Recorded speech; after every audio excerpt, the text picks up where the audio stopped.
1 रुपये का queen, Indian 1 रुपये का क्वीन जो कि 2010 का क्वीन है। KM 331 नोर्डामेंट, ये राउंड शेप में क्वीन है और 1 रुपीज़ का ये क्वीन, जिस पर इशू पिलर भी बना हुआ है और फर्स्ट में ऊपर की जानिब इंडिया और हिंदी में भारत लिखा हुआ है। 2010 का क्वीन है। ये थंब बना हुआ है, 1 रुपया लिखा हुआ है, 1 रुपीज़ सिंपल।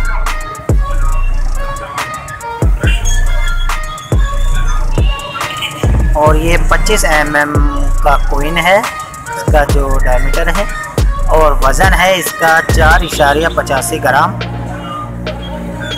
जो कि इंडिया मिंट में बना हुआ सिक्का है। ये इंडिया का ही बना हुआ क्वीन है।